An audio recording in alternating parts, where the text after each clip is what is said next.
Welcome to exam सहपाठी। आज के इस वीडियो के सीटेट के पेपर सेकंड में हम लोग सोशल स्टडीज़ का सिलेबस कवर कर रहे हैं। और इसमें आज जो हम हिस्ट्री का टॉपिक अगला कर रहे हैं वो है आपका क्षेत्रीय संस्कृति। ठीक है ना। तो हम लोग ये सिलेबस वाइज जो है सारे टॉपिक्स को कवर कर रहे हैं।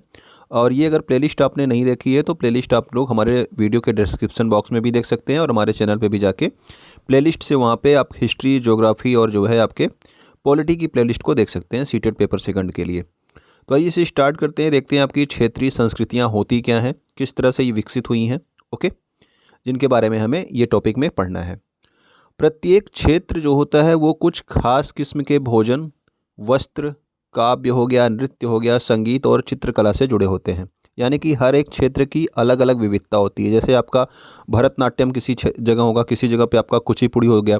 ठीक है, तो ये वो नृत्य जो है उनकी संस्कृति अलग है, उस क्षेत्रीय संस्कृति उनकी। कहीं पे दूसरी तरीके का नृत्य होता है, कहीं दूसरे तरीके का होता है, संगीत होता है, कहीं पे दूसरे तरीके की चित्रकला होती है। ठीक है, तो इस तरह से अलग अलग जो आपके अलग अलग क्षेत्रों की कुछ अलग अलग संस्कृतियाँ होती हैं। ठीक है ना। तो इन्हीं से जो है हम लोग क्या कहते हैं कि क्षेत्रीय संस्कृति जो है इन सबको कहा जाता है। कभी कभी क्या होता है कि हम इस अस्मिताओं को मान कर चलते हैं और सोचते हैं कि ये युगों युगांतर से अस्तित्व में है। हम ये सोचते हैं कि ये जो क्षेत्रीय संस्कृति है, एक जगह का जो स्पेशली भोजन वहाँ का होता है, वहाँ का नृत्य होता है, काव्य होता है, वो जन्म जन्मांतर से जो है वहाँ पे है। लेकिन ऐसा नहीं है। ये क्या होता है कि भिन्न भिन्न क्षेत्रों के बीच विभाजक सीमाओं के बनने में समय की भूमिका रही है। ये क्या था कि पहले तो आपका पूरा एक ही रहा होगा। ठीक है ना। फिर बाद में जो है ये भोजन के हिसाब से ये वाला क्षेत्र अलग हो गया, नृत्य के हिसाब से अलग हो गया, और आपका संगीत के हिसाब से ये वाला क्षेत्र अलग हो गया, ये अलग हो गया। अभी वर्तमान समय में क्या होता है कि भाषा के आधार पर भी जो है आपके जो राज्य बनते हैं, आप देखते हो भाषा के आधार पर राज्य बनते हैं कि एक भाषा बोलने वाले का राज्य क्या है, अलग है। ठीक है, तो उनकी संस्कृति आपकी अलग हो गई, क्षेत्रीय संस्कृति।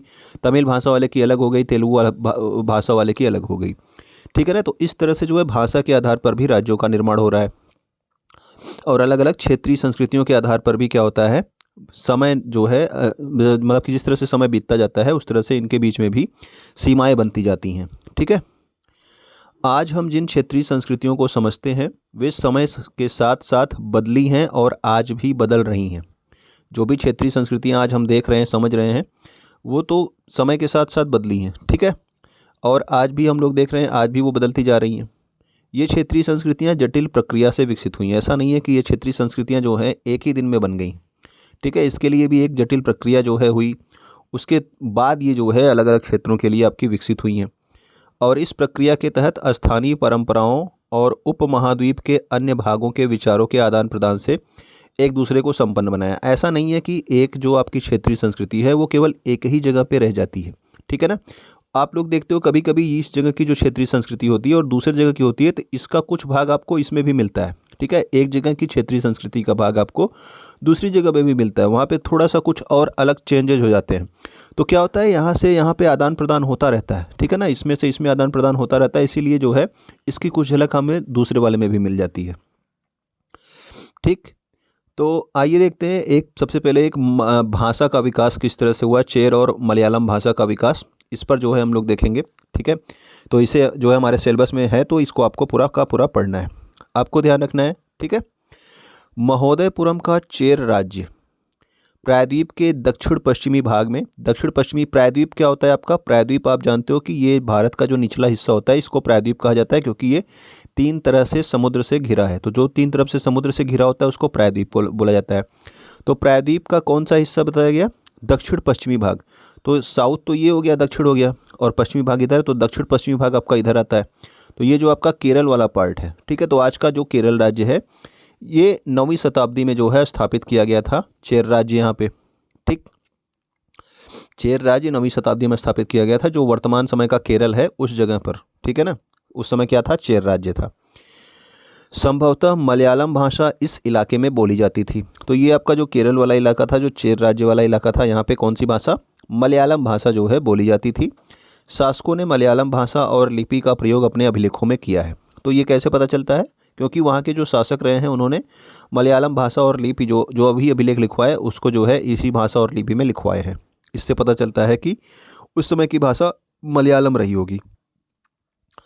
चेर लोगों ने संस्कृत की परंपराओं को भी बहुत कुछ ग्रहण किया। तो इस ऐसा नहीं है कि आप केवल जो है आपका मलयालम ही था। यहाँ से संस्कृत से भी इन लोगों ने काफ़ी चीज़ें जो है क्या की थी, ग्रहण की थी। जैसे कि आपका केरल का मंदिर रंगमंच संस्कृत के महाकाव्यों पर ही आधारित था। वहाँ का जो मंदिर में रंगमंच होता था वो संस्कृत के जो काव्य हैं उस पर आधारित था।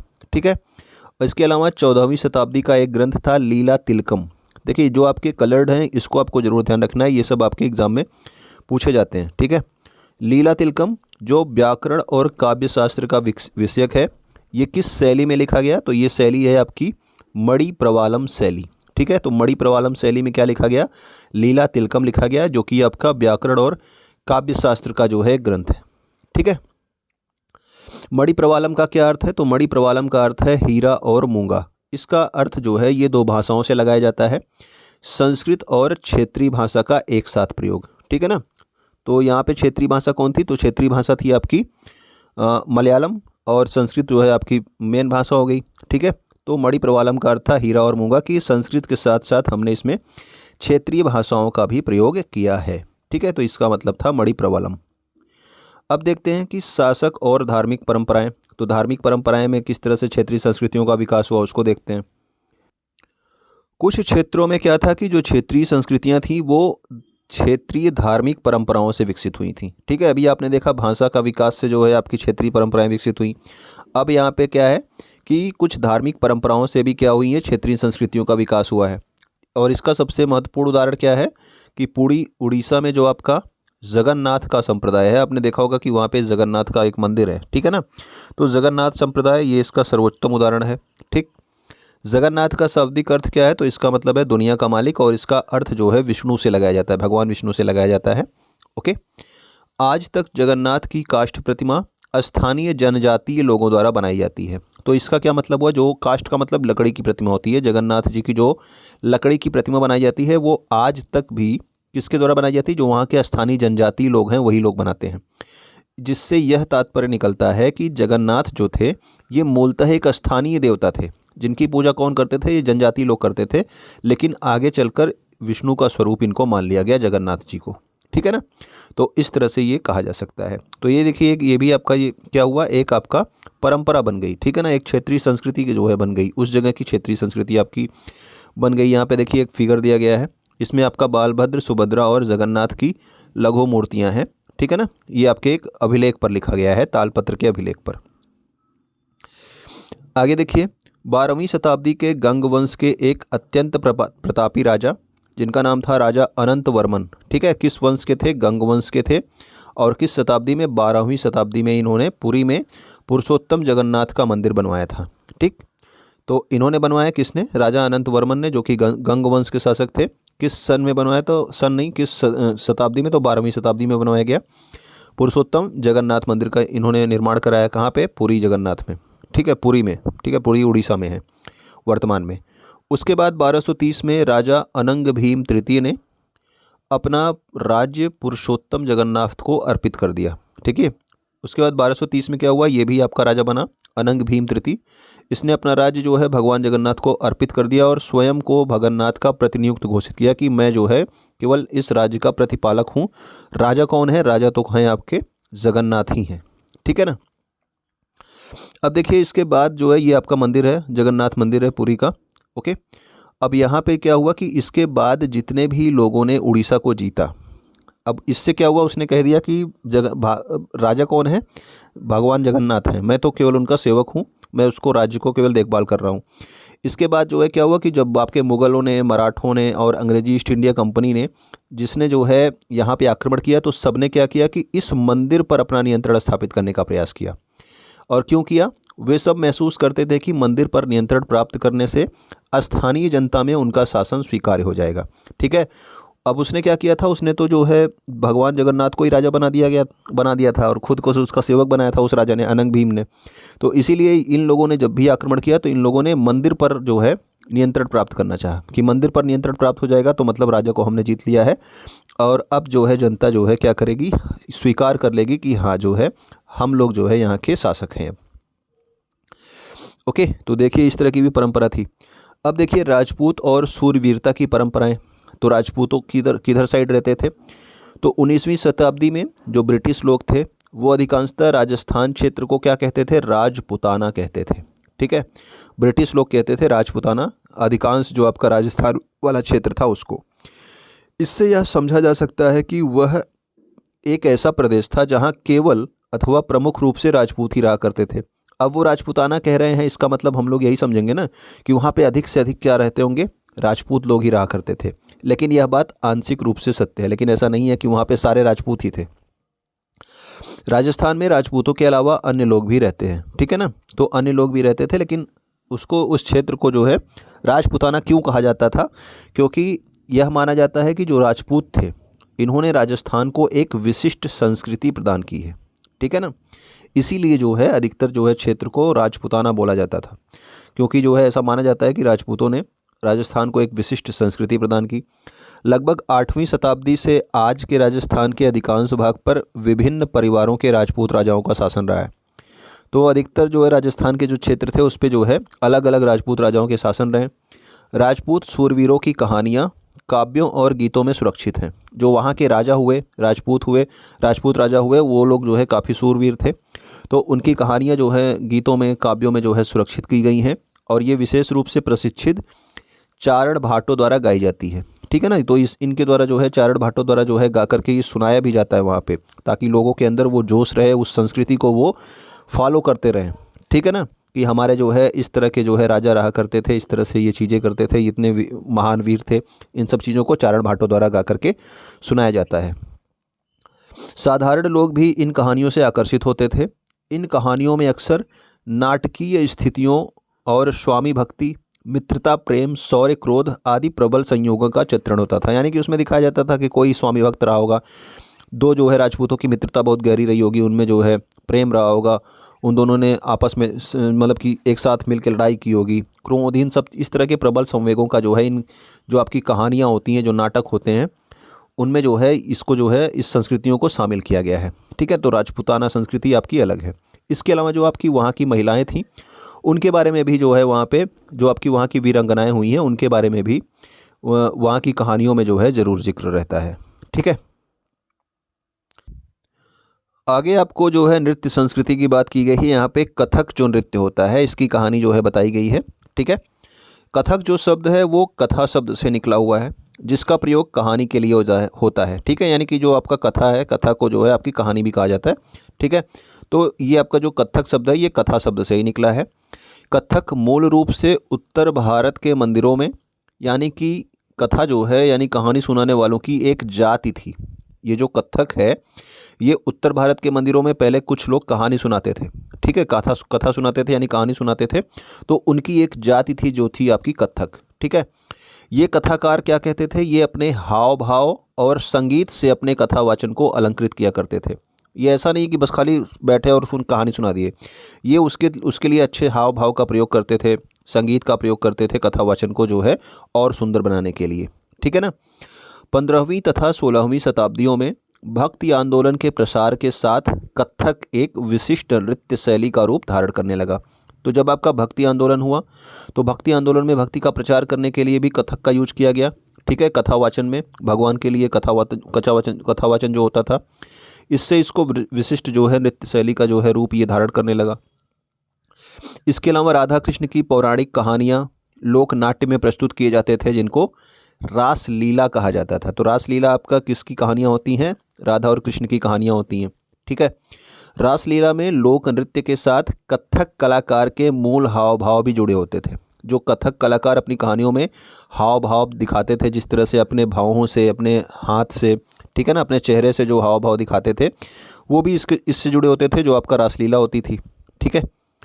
मुगल बादशाह और उनके अभिजातों के शासनकाल में कथक नृत्य राज दरबार में प्रस्तुत किया जाता था, ठीक है। जब आपके मुगल बादशाह आ गए तो उस समय क्या हुआ, तो उस समय जो कथक नृत्य था ये राज दरबार में प्रस्तुत किया जाने लगा, जहां यह नृत्य एक विशिष्ट नृत्य शैली के रूप में विकसित हो गया। तो मुगल बादशाहों के दरबार से ये एक विशिष्ट नृत्य शैली जो है बन गई। आगे चलकर यह दो घरानों में फला फूला। ये दो घराने थे, कौन कौन से थे, एक तो आपका राजस्थान का जयपुर घराना है, ठीक है, और दूसरा है आपका लखनऊ घराना, ठीक है। तो ये दो घराने आप किसके हैं, तो ये भी आपको ध्यान रखना है। कथक नृत्य के दो घराने हैं, राजस्थान जयपुर और आपका लखनऊ घराना, ठीक है। अगला हमारा है अवध के जो अंतिम नवाब थे वाजिद अली शाह। ठीक है, तो इनका भी नाम जरूर याद रखना। अवध के अंतिम नवाब थे ये वाजिद अली शाह। इनके संरक्षण में यह प्रमुख कला के रूप में उभरा। ठीक है ना, तो प्रमुख कला के रूप में किसके संरक्षण में उभरा? वाजिद अली शाह के जो है संरक्षण में। स्वतंत्रता प्राप्ति के बाद कथक को शास्त्रीय नृत्य के रूपों में मान्यता मिल गई है। ठीक है, तो स्वतंत्रता जब मिल गई भारत को, उसके बाद अंग्रेज जब आए थे तो उन्होंने इस नृत्य को जो है उतना महत्व नहीं दिया था। ठीक है, लेकिन फिर भी जो है ये नृत्य जो है बचा रहा और स्वतंत्रता प्राप्ति के बाद जो है शास्त्रीय नृत्य के रूप में इसको मान्यता मिल गई। ठीक है ना, तो यहाँ पे एक फिगर दिया गया है जिसमें जो है 2 महिलाएं आपकी कथक नृत्य करती हुई दिखाई दे रही हैं। ठीक, अब देखते हैं जो संगीत नाटक अकादमी है यही जो है आपके देता है इस तरह का अवार्ड कि कौन जो है इसमें शामिल होगा। तो देखिए 8 जो शास्त्रीय नृत्य हैं इसको जो है क्या किया गया है? शास्त्रीय नृत्य का दर्जा दिया गया है। ठीक है ना, 8 जो नृत्य हैं, एक तो आपका भरतनाट्यम है तमिलनाडु का, कथक आपका उत्तर प्रदेश, पश्चिम और मध्य भारत। ठीक है ना, तो ये आपका किसी एक राज्य से संबंधित नहीं है। आपने देखा 2 घराने की बात की गई थी, राजस्थान और आपका लखनऊ घराना। ठीक, कथकली जो है ये कहाँ का डांस है? केरल का, ये भी आपका शास्त्रीय नृत्य है। कुचिपुड़ी जो है आंध्र प्रदेश का जो है शास्त्रीय नृत्य है। ठीक है, ओडिसी भी आपका नृत्य है, ये आपका उड़ीसा का है, इसको भी शास्त्रीय नृत्य का दर्जा दिया गया है। इसके अलावा मणिपुरी नृत्य है और आपका मोहिनी अट्टम कहाँ का है? केरल का। और इसके अलावा आपका एक सत्रिया है। सत्रिया कहाँ का है? तो सत्रिया है आपका असम का। तो ये आपके 8 जो आपके नृत्य हैं इनको शास्त्रीय नृत्य जो है घोषित किया गया है। ये सब क्या है? भारत के शास्त्रीय नृत्य हैं। वर्तमान में कितने हैं? आपके 8 जो है शास्त्रीय नृत्य हैं। ठीक है, तो इसको आपको 8 को ध्यान रखना है, किस राज्य से संबंधित है ये भी चीज। अब देखते हैं चित्रकला के बारे में। ठीक है ना, तो लघु चित्र जो बनाए जाते थे उसकी परंपरा के बारे में। लघु चित्र होते क्या हैं? तो ये छोटे आकार के चित्र होते हैं जिन्हें आमतौर पर जल रंगों यानी कि वाटर कलर से कपड़े और कागज पर चित्रित किया जाता है। कपड़े पर भी और कागज पर चित्रित किया जाता है वाटर कलर यानी कि जल रंगों से। ठीक है, प्राचीनतम जो लघु चित्र थे ये तालपत्रों तथा लकड़ी की तख्तियों पर चित्रित किए गए थे। तो तालपत्र पे चित्रित करे जाते थे, लकड़ी की तख्तियों पर चित्रित किए जाते थे। इनमें से जो सर्वाधिक सुंदर चित्र है ये पश्चिम भारत में पाए गए जो आपके जैन ग्रंथ थे उसको सचित्र बनाने के लिए प्रयोग किए गए थे। तो जो आपके पश्चिम भारत में जैन ग्रंथ थे उसमें इसका प्रयोग जो है सर्वाधिक सुंदर ढंग से किया गया था। ठीक है, इसके बाद देखिए जो आपके मुगल बादशाह थे, अकबर थे आपके, जहांगीर और शाहजहां, इन लोगों ने क्या किया? कई कुशल चित्रकारों को संरक्षण प्रदान किया जो प्राथमिक रूप से इतिहास और काव्यों की पांडुलिपियां जो हैं चित्रित किया करते थे। जो आपके उस समय इतिहास लिखे जाते थे, जो आपके काव्य लिखे जाते थे, उनकी जो पांडुलिपियां जो हाथों से लिखी जाती हैं उसको पांडुलिपियां कहते हैं। ठीक है, उस पर जो चित्र बनाने का काम था ये इन लोग करवाते थे। ठीक है ना, ये पांडुलिपियां आमतौर पर चटक रंगों में चित्रित की जाती थीं और उसमें दरबार के दृश्य दिखाए जाते थे, लड़ाई के दृश्य, शिकार के दृश्य, सामाजिक जीवन के अन्य पहलू यानी कि जो सामाजिक जीवन उस समय का था, किस तरह से लोग रहते थे, उस तरह के पहलुओं को जो है चित्रित किया जाता था। ठीक है, दरबार का दृश्य हो गया, लड़ाई का दृश्य हो गया, शिकार का दृश्य, जब शिकार पे राजा जाते थे उस समय का दृश्य। ठीक है, तो ये सब जो है यहाँ पे चित्रित किए जाते थे। ओके, अक्सर जो है उपहार के तौर पर इन चित्रों का आदान प्रदान किया जाता था और ये कुछ गिने चुने लोग जो आपके बादशाह होते थे और उनके जो घनिष्ठ लोग होते थे वही जो है इसको देख सकते थे, ये जो चित्र बनाए जाते थे। ठीक है, ये सबके लिए उपलब्ध नहीं थे। इसके अलावा मेवाड़, बूंदी, कोटा और किशनगढ़ जैसे केंद्रों में पौराणिक कथाओं और काव्यों के विषयों का चित्रण बराबर जारी रहा। ठीक है, वहाँ पे पौराणिक कथाओं का चित्रण किया जाता था, काव्यों का चित्रण किया जाता था। अब जैसे यहाँ पे जो है एक चित्र आपको दिखाया गया है। ठीक है, ये आपके कहाँ के राजा हैं? ये आपके कोटा के राजा हैं आपके महाराणा राम सिंह द्वितीय। ठीक है, इनका होली खेलते हुए एक चित्र जो है बनाया गया है। देख रहे हैं आप लोग कितने चटक रंगों का प्रयोग इसमें किया जाता है। ओके, अगला हमारा है 17वीं शताब्दी के बाद वाले जो वर्ष में, उसमें हिमाचल प्रदेश के हिमालय की तलहटी वाले क्षेत्र में लघु चित्रकला की बसोहली शैली का विकास हुआ। अब ये आपको ध्यान रखना है कि जो आपका बसोहली शैली है, चित्रकला की बसोहली शैली, इसका विकास कहाँ हुआ? तो हिमाचल प्रदेश के हिमालय की जो तलहटी वाले क्षेत्र हैं, यानी कि आप हिमाचल प्रदेश राज्य का नाम याद कर सकते हो। ठीक है, वहाँ पे बसोहली शैली का विकास हुआ। यहाँ जो सबसे लोकप्रिय पुस्तक चित्रित की गई थी वह थी भानुदत्त की रसमंजरी। ठीक है, तो भानुदत्त की रसमंजरी इस पुस्तक का चित्रण किया गया था बसोहली शैली में। ठीक है, ये भी पॉइंट आपको याद रखना है। 1739 में क्या हुआ कि नादिर शाह के आक्रमण और दिल्ली विजय के बाद मुग़ल कलाकार जो थे वो मैदानी क्षेत्रों की अनिश्चितताओं से बचने के लिए पहाड़ी क्षेत्रों की ओर पलायन कर गए। इन्होंने सोचा कि जो आपके कलाकार लोग थे वहाँ पे क्या हुए थे, तो लगातार आक्रमण होने लगे। नादिर शाह ने कई बार आक्रमण किया 1739 में, ठीक है। तो वो लोग मुग़ल कलाकार वहाँ से भाग गए मैदानी क्षेत्रों से, ताकि जो है वहाँ पे आक्रमण होते रहते, तो वहाँ से भाग के ये लोग पहाड़ी क्षेत्रों में चले गए कि यहाँ पे आक्रमण कम से कम नहीं होंगे। और उन्हें वहाँ जाते ही आश्रयदाता तैयार मिले, यानी कि जिन लोगों ने अपने यहाँ पर इनको आश्रय दिया रहने के लिए, ठीक है। इसके परिणाम स्वरूप चित्रकारी की एक कांगड़ा शैली विकसित हुई। यही जो आपके मुग़ल चित्रकार थे उस समय के थे, वो लोग भाग करके जो है आपके पहाड़ों की ओर गए, तो वहाँ पर जो है क्या हुआ, कांगड़ा शैली का विकास हुआ, एक नई शैली बन गई, ठीक है। 18वीं शताब्दी के मध्य तक कांगड़ा के कलाकारों ने एक नई शैली विकसित कर ली थी।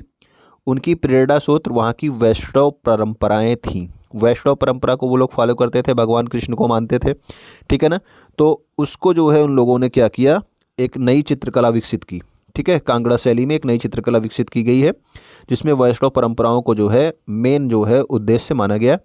अब इसमें क्या किया जाता था, इसमें ठंडे नीले और हरे रंगों सहित कोमल रंगों का प्रयोग किया जाता था, ठीक है। बहुत ज़्यादा चटक, बहुत तेज़ तर्रार वाले कलर नहीं, जिस तरह से देख रहे हो ये हल्का नीला कलर हो गया, हल्का जो है आपका हरा कलर हो गया, ठीक है। तो इस तरह का जो है कोमल रंगों का प्रयोग किया गया। और विषयों की काव्यात्मक निरूपण कांगड़ा शैली की विशेषता है। अब कांगड़ा शैली की विशेषता क्या है कि जो भी विषय हैं उसको काव्य के रूप में निरूपण किया जाता था, ठीक है, काव्यात्मक निरूपण किया जाता था। यहाँ पे ये आपके कृष्ण से संबंधित जो है आपका चित्र बनाया गया है, राधा कृष्ण और उनकी सखियाँ, ठीक है। पहाड़ी लघु चित्र कांगड़ा शैली में बनाया गया है। ओके, आगे देखिए, साधारण स्त्री पुरुष जो उस समय के थे वो लोग भी बर्तनों पर, दीवारों पर, कपड़ों पर और फर्श पर अपनी कलाकृतियाँ चित्रित करते थे, लेकिन ये जो है बहुत दिनों तक बची नहीं रही। लेकिन जो आपके लघु चित्र जो राजमहल में क्या किए जाते थे, वहाँ पे सावधानी पूर्वक रखे जाते थे, और ताकि वो सदियों तक सुरक्षित रहें, ठीक है। जो लोग साधारण लोग थे वो तो अपने घरों में बना देते थे, तो वो बहुत दिनों तक बची नहीं, वो अपनी ख़त्म हो गई। लेकिन जो आपके राजमहलों में रखी गए थे चित्र, वो अभी तक जो है सुरक्षित है, ठीक है। अब बंगाल में एक क्षेत्रीय भाषा का विकास जो है, इसके बारे में आपको दिया गया है। बंगाली का उद्भव संस्कृत से हुआ है। पहली बात तो ये आपको ध्यान रखना है कि बंगाली भाषा का जो उद्भव है वो किससे हुआ है, संस्कृत से हुआ है। पर यह अपने क्रम विकास की अनेक अवस्थाओं से गुजरी है। अब ऐसा नहीं है कि कोई जो है भाषा जिस तरह की है वो एक ही बार में उस तरह से रहती है। उसके बीच में कई सारे जो है अलग अलग राजा यहाँ पे राज्य करते हैं, अलग अलग लोग आते हैं, तो उससे क्या होता है, वो भाषा टूटती टूटती टूटती टूटती तब अपने जो है वर्तमान स्वरूप में आती है, ठीक है। इसके अलावा गैर संस्कृत शब्दों का एक विशाल शब्द भंडार जो जनजातीय भाषाओं, फारसी और यूरोपीय भाषाओं सहित अनेक स्रोतों से प्राप्त हुआ है, आधुनिक बंगाली का हिस्सा बन गया है। तो देखिए, अभी जो आपका आधुनिक बंगाली है उसमें कौन कौन सी और भाषाएं हैं। इसका उद्भव तो किससे हुआ है, बंगाली का, संस्कृत से हुआ, लेकिन अनेक अवस्थाओं से गुजरी। इसका मतलब क्या है कि इनमें जो आपकी वहाँ की जो जनजातियाँ थी उनकी भाषाएं भी इसमें शामिल हैं। फारसी का मतलब जो है, जब मुग़लों ने जो है आपके जीता था बंगाल को, तो वहाँ पे वो लोग भी थे, ठीक है। फिर आपके अंग्रेज़ लोग आए थे, यूरोपीय भाषा, ठीक है। तो ये सब भी जो है यहाँ पे क्या हुए, आते रहे, और इससे जो है जो आपका आधुनिक बंगाली है इसमें इन सारे भाषाओं का मिला जुला स्रोत आपको मिलता है, ठीक है। तो इस तरह से एक भाषा का विकास होता है। ऐसा नहीं है कि जो भाषा जिस तरह से उद्भव हुई है उसी तरह से वर्तमान स्वरूप में है, बिल्कुल नहीं होती है। बंगाली के प्रारंभिक साहित्य दो श्रेणियों में बांटा जा सकता है। एक श्रेणी संस्कृत की ऋणी है, यानी कि संस्कृत का जो है इसमें ज़्यादा प्रयोग किया गया है, और दूसरी उससे स्वतंत्र है जिसमें जो है संस्कृत का प्रयोग ज़्यादा नहीं किया गया है। तो पहली श्रेणी में संस्कृत महाकाव्यों के अनुवाद हैं, जिसका नाम है मंगल काव्य, ठीक है। संस्कृत महाकाव्यों के अनुवाद है मंगल काव्य, इसका नाम है। शाब्दिक अर्थ में मंगल काव्य का शाब्दिक अर्थ क्या है, शुभ, यानी कि मांगलिक काव्य जो स्थानीय देवी देवताओं से संबंधित है। तो ये स्थानीय देवी देवताओं से संबंधित है, इसलिए इसका नाम है मंगल काव्य, ठीक है। ये आपका शुभ है, मांगलिक काव्य है। इसके अलावा भक्ति साहित्य भी इसमें है, जैसे कि आपके गौड़ीय वैष्णव आंदोलन के नेता थे श्री चैतन्य देव, चैतन्य महाप्रभु का नाम आपने सुना होगा, ठीक है। इनकी जीवनियाँ जो हैं इसमें शामिल हैं आपके भक्ति साहित्य। ये आपके किससे संबंधित है, ये संस्कृत इसका इसमें ज़्यादा प्रयोग किया गया है। और दूसरी श्रेणी क्या है, दूसरी आपकी नाथ साहित्य, नाथ साहित्य शामिल है, जैसे कि आपकी मैनामती, गोपीचंद्र के गीत हो गए, धर्म ठाकुर की पूजा से संबंधित कहानियाँ हो गई, परी कथाएँ, लोक कथाएँ, गाथा गीत, इसमें जो है संस्कृत का ज़्यादा प्रयोग नहीं किया गया है, ठीक है। अब यहाँ पे दिया गया है कि ये आपके नाथ लोग कौन होते थे। ये रानी मैनामती और चंद्रावती गोपीचंद्र क्या है।